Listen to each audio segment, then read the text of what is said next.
उसके बाद आ जाएगा रामायण काल। रामायण काल, इस काल में छत्तीसगढ़ का नाम, रामायण काल में छत्तीसगढ़ का नाम दक्षिण कौशल था। रामायण काल में जो है छत्तीसगढ़ का नाम क्या था, तो दक्षिण कौशल था। राजधानी आपका कुस्थली था। इस काल में जो है रामायण काल में बस्तर का नाम दंडकारण्य था। रामायण काल में बस्तर का नाम क्या था, तो दंडकारण्य था। राजधानी आपका मधुमन था। दक्षिण कौशल के जो राजा थे उनका नाम था भानुमंत। दक्षिण कौशल के राजा थे भानुमंत, जिसकी पुत्री का नाम था कौशल्या, माता कौशल्या है ना। उसका विवाह उत्तर कौशल के राजा दशरथ के साथ हुआ। दक्षिण कौशल के राजा थे भानुमंत, जिसकी पुत्री का नाम था कौशल्या। कौशल्या का विवाह हुआ था राजा दशरथ से, किंतु भानुमंत के मतलब माता कौशल्या के जो है कोई भी भाई नहीं था। तो भानुमंत के जो पुत्र नहीं होने के कारण यह राज्य जो है राजा दशरथ को मिल गया था। उसके बाद इस समय दक्षिण कौशल की भाषा क्या था, तो कोसली था। छत्तीसगढ़ की प्राचीन भाषा कोसली थी। उसके बाद अब ये साम्राज्य आपका राजा दशरथ को मिल गया। अब राजा दशरथ को मिल गया तो अब उत्तर से आपका 3 लोग आपका वनवास होगा तो निकलेंगे आपका भगवान राम, माता सीता और लक्ष्मण भगवान निकलेंगे कहाँ, उत्तर प्रदेश से। तो वो आपका कोरिया होते छत्तीसगढ़ में एंट्री करेंगे और जहां जहां वो रुकेंगे उन्हीं के नाम से वो जगह क्या है जाना जाएगा। तो देखिएगा, तो सरगुजा, तो भगवान राम, लक्ष्मण भगवान और माता सीता जहां जहां रुके थे उन्हीं के नाम से जो है आपका ये जगह जाना जाएगा। तो आप सर्वप्रथम देखेंगे तो सरगुजा में राम भगवान से आपका रामगढ़ कहाँ है बोलेगा तो आपका सरगुजा में। और वहीं है आपका माता सीता से आपका सीता बेंगरा और लक्ष्मण बेंगरा आपका सरगुजा में। तो रामगढ़ और सीता बेंगरा, लक्ष्मण बेंगरा कहाँ है आपका सरगुजा में। ठीक है। उसके बाद है आपका रायगढ़ में है आपका राम से राम झरना। रामायण काल में खरौद में खर और दूषण का वध किया था कहाँ, जांजगीर चांपा। भगवान राम ने जो है खर और दूषण का वध किया था कहाँ, खरौद जांजगीर चांपा में। उसके बाद शिवरी नारायण जांजगीर चांपा में मान्यता है कि भगवान राम ने यही सबरी के जूठे भेड़ खाए थे। कहाँ, शिवरी नारायण जांजगीर चांपा में भगवान राम ने माता सबरी के जूठे भेड़ खाए थे।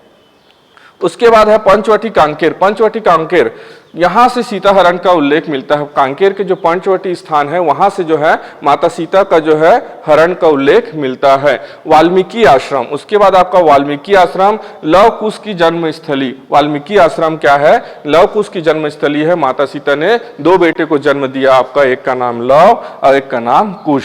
और तुरतुरिया ये आपका वाल्मीकि आश्रम कहाँ है, तुरतुरिया बलौदा बाजार में है। उसके बाद है दंडकारण्य बस्तर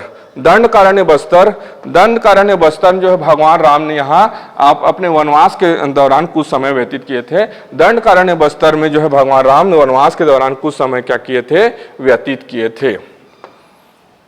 उसके बाद है सूरजपुर में जो है सीता लेखनी की पहाड़ी है। सूरजपुर में क्या है बोलेगा तो सीता लेखनी की पहाड़ी है। उसके बाद है कोरिया में आपका सीतामढ़ी की गुफा और सीतामढ़ी हर चौका कहाँ है आपका, कोरिया में। सीतामढ़ी की गुफा और सीतामढ़ी हर चौका कहाँ है आपका, कोरिया में।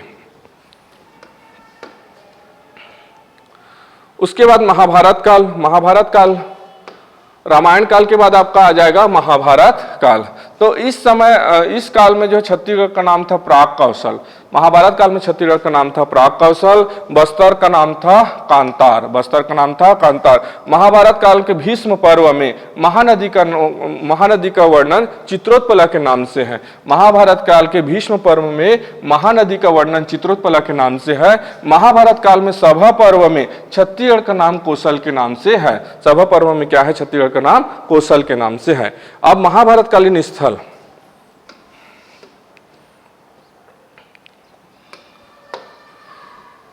महाभारत कालीन स्थल, तो पहला है आपका रतनपुर को प्राचीन नाम है इसका मणिपुर या रत्नावलीपुरी। और ये कहाँ है आपका, बिलासपुर में। विशेष मोर ध्वज एवं उनके पुत्र ताम्रध्वज की राजधानी। उसके बाद है आरंग का प्राचीन नाम है आपका भांडेर और जिला है रायपुर में। मोर ध्वज की कथा से संबंधित है। उसके बाद है आपका खल्लारी का प्राचीन नाम खल्लवाटिका, खल्लारी का प्राचीन नाम खल्लवाटिका, जिला महासमुंद, लाक्षागृह, भीमखोह, भीम के पद चिन्ह हैं। उसके बाद है आपका सिरपुर, सिरपुर आपका चित्रांगदपुर, महासमुंद, अर्जुन के पुत्र बब्रुवाहन की राजधानी। उसके बाद है आपका गुंजी, गुंजी का प्राचीन नाम बोलेगा तो दमाऊ दरहा, दमाऊ दरहा, जांजगीर चांपा जिला, और ये ऋषभ देव से संबंधित है।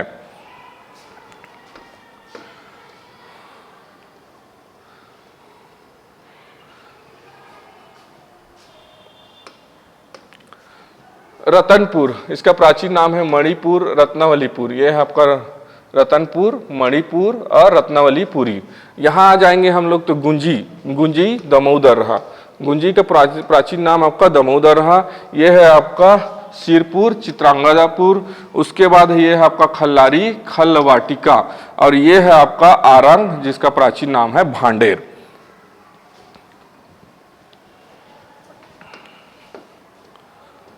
अब कौन सा धर्म आ जाएगा? बौद्ध धर्म। तो बौद्ध धर्म, बौद्ध ग्रंथ अवदान शतक से ज्ञात होता है, बौद्ध ग्रंथ के अवदान शतक से ज्ञात होता है कि गौतम बुद्ध कुछ समय के लिए सिरपुर आए थे। बौद्ध ग्रंथ अवदान शतक से ज्ञात होता है कि गौतम बुद्ध कुछ समय के लिए सिरपुर आए थे। 6वीं शताब्दी में बौद्ध भिक्षु प्रभु आनंद ने सिरपुर में स्वास्तिक विहार एवं प्रभु आनंद कुटी विहार का निर्माण करवाया था। 639 ईस्वी में प्रसिद्ध चीनी यात्री वेन सांग ने सिरपुर एवं मल्हार की यात्रा की थी। आपका 639 ईस्वी में जो है आपका प्रसिद्ध चीनी यात्री वेन सांग ने सिरपुर एवं मल्हार की यात्रा की थी। भोगापाल कोंडागांव बौद्ध विहार है, भोगापाल कोंडागांव में क्या है? बौद्ध विहार है। आनंद प्रभु कुटी विहार में मुख्य प्रतिमा महात्मा बुद्ध की है। आनंद कुटी विहार में जो है मुख्य प्रतिमा किसकी है? तो महात्मा बुद्ध की है।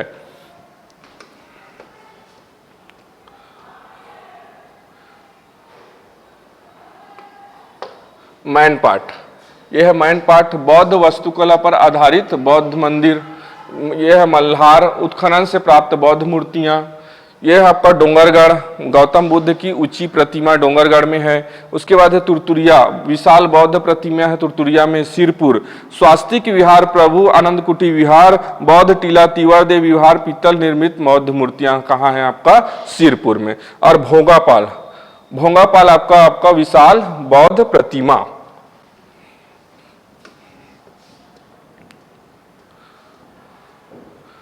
अब आ जाएगा जैन धर्म। जैन धर्म, जैन धर्म, ऋषभ देव प्रथम तीर्थकर है आपका ऋषभ देव। गुंजी दमोदरहा जांजगीर चांपा, ऋषभ देव की जानकारी हमको मिलती है गुंजी दमोदरहा जांजगीर चांपा। शांतिनाथ 16वें तीर्थकर भाटागुड़ा बस्तर।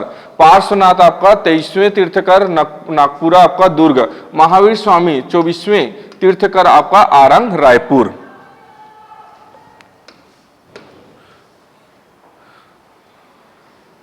जैन धर्म से संबंधित आपको महेशपुर में प्राचीन स्मारक, फिर गुंजई आपका ऋषभ देव प्रथम तीर्थकर। उसके बाद है पुजारी पाली जैन मूर्तियां हैं।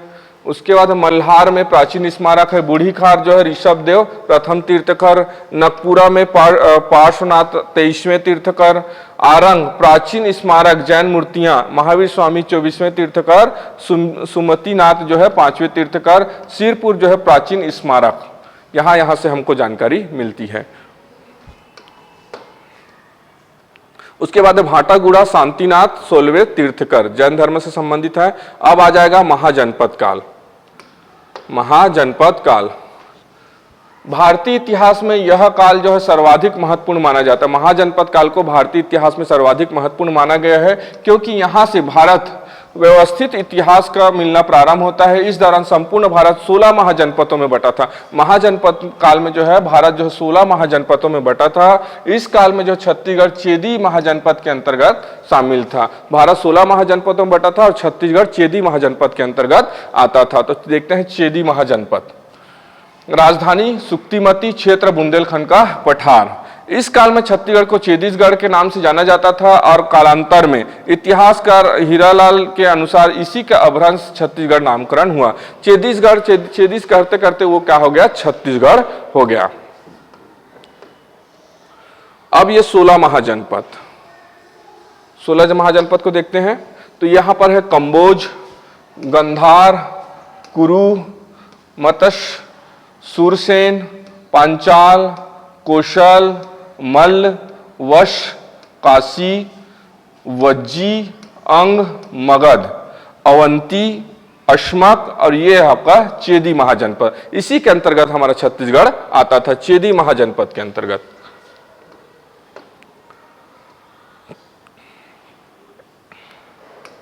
मौर्यकाल, अब आ जाएगा मौर्यकाल। मौर्यकाल 322 से 185। छत्तीसगढ़ में मौर्यकालीन साक्ष्य, मतलब जब मौर्य शासन रहा है तो छत्तीसगढ़ में मौर्यकाल के साक्ष्य कहां कहां हमको मिला है, तो सिक्के मिले हैं। सिक्के मिले हैं कहाँ? अकलतरा, ठठारी, जांजगीर चांपा। अकलतरा, ठठारी, जांजगीर चांपा में मौर्यकालीन सिक्के हमको प्राप्त हुए हैं। और बारगांव, रायगढ़, बारगांव रायगढ़ में मौर्यकालीन सिक्के हमको प्राप्त हुए हैं। चांदी के सिक्के अकलतरा, जांजगीर चांपा, अकलतरा, जांजगीर चांपा में मौर्यकालीन चांदी के सिक्के हमको प्राप्त हुए हैं। तारापुर, रायपुर और सारंगढ़, रायगढ़ से भी हमको आपका मौर्यकालीन चांदी के सिक्के प्राप्त हुए हैं। उसके बाद आहत मुद्राएं, आरंग, उड़ेला, तारापुर, रायपुर से हमको आहत मुद्राएं हमको प्राप्त हुआ है। और एक प्रसिद्ध चीनी यात्री ने हमारे जो है छत्तीसगढ़ की यात्रा में निकला था, तो उसके से भी हमको जो है मौर्य काल के साक्ष्य हमको मिलते हैं। यात्रा वृत्तांत, इस काल के साक्ष्य वेनसांकी, सीयूकी में मिलती है। वेनसांकी एक रचना है सीयूकी, इसमें भी मौर्यकालीन प्रशासन का हमको उल्लेख मिलता है। उसके बाद है शिलालेख। रामगढ़ की पहाड़ी में स्थित जोगीमरा की गुफा में शिलालेख है, उससे भी हमको जानकारी मिलती है कि यहाँ पर मौर्य प्रशासन रहा होगा, जिसकी भाषा क्या है? पाली एवं लिपि ब्राह्मी है। उसके बाद शैल चित्र हमको प्राप्त हुए हैं। रामगढ़ की पहाड़ी में स्थित जोगीमरा की गुफा में नर्तक एवं नर्तकी सुतनुका के प्रेम गाथा का वर्णन मिलता है। वहां पर शैल चित्र है, उस शैल चित्र में हमको रामगढ़ की पहाड़ी में स्थित जोगीमरा की गुफा में नर्तक एवं नर्तकी की सुतनुका की प्रेम गाथा का वर्णन हमको मिली है। और मूर्ति हमको प्राप्त हुआ है मौर्यकालीन जो है कोटाडोर, कोरिया, अशोक कालीन मूर्तियां हैं, और अशोक जो है मौर्य साम्राज्य से संबंधित है, या और जो है उसके साक्ष्य हमको मूर्तियां मिला है। कोटाडोर, कोरिया, अशोक कालीन मूर्तियां हमको प्राप्त हुए हैं।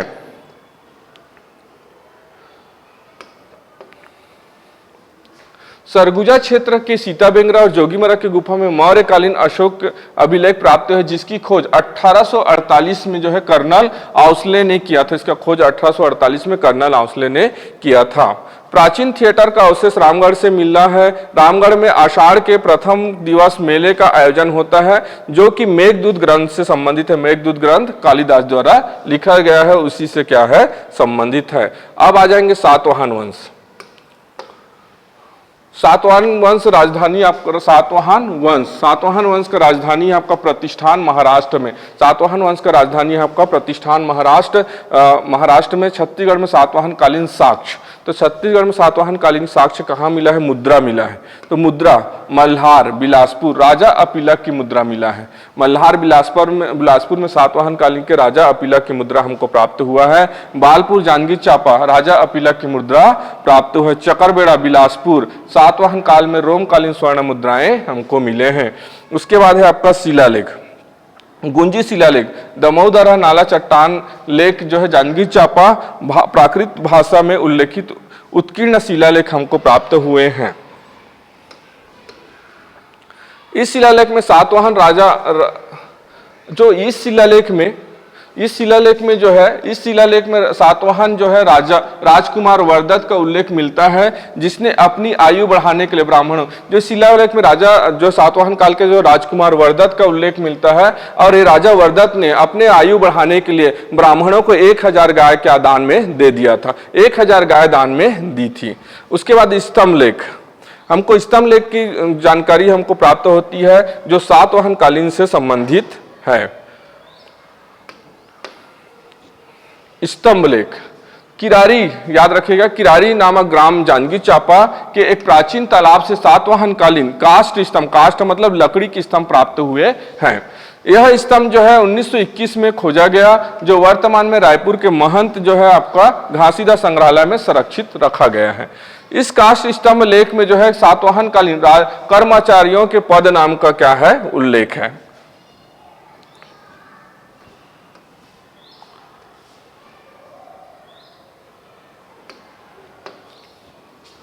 स्थापत्य 5 मंजिला संघराम सातवाहन कालीन शासकों ने बौद्ध भिक्षुक नागार्जुन के लिए बनवाया था। विष्णु जी की जो है लेख युक्त चतुर्भुज प्रतिमा बूढ़ीखाल बिलासपुर से प्राप्त हुए हैं, जिसमें राजा वेश्री की जानकारी मिलती है। साथ ही प्रभावती और भारद्वाजी नामक जो है स्त्रियों के द्वारा जो मूर्ति निर्माण की जानकारी हमको मिलती है, जो आपका सातवाहन वंश से संबंधित है। उपर्युक्त साक्ष्य सिक्कों, शिलालेख एवं काष्ठ स्तंभ से प्राप्त जो है से सिद्ध होता है कि सातवाहन वंश छत्तीसगढ़ में शासन, इतने सब सिक्के और काष्ठ स्तंभ प्राप्त हुए, इससे हमको सिद्ध होता है कि छत्तीसगढ़ में सातवाहन वंशों का शासन रहा होगा। यह है आपका जो काष्ठ स्तंभ हमको प्राप्त हुए हैं, ये है, ये सातवाहन वंश से संबंधित है। ये काष्ठ स्तंभ हमको प्राप्त हुए, यहाँ पर अधिकारी व कर्मचारियों के नाम उल्लेख थे। अब देखेंगे हम कुषाण वंश।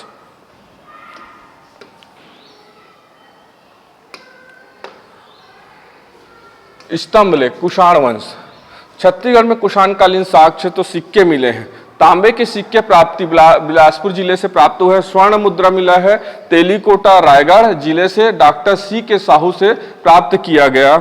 और कोरबा जिले से प्राप्त सिक्कों से यह प्रमाणित होता है कि छत्तीसगढ़ में कुषाणों की सत्ता रही होगी कुषाणों की सत्ता रही होगी, भले ही अल्प थोड़े समय के ही लिए क्यों ना हो, लेकिन कुषाणों की सत्ता छत्तीसगढ़ में रही होगी। मेघवंश। छत्तीसगढ़ में मेघवंशी शासक शिवमेघ व यवमेघ की जानकारी हमको मिलती है। आज यहीं तक करते हैं, बाकी आपका नेक्स्ट वीडियो में। Okay, thank you.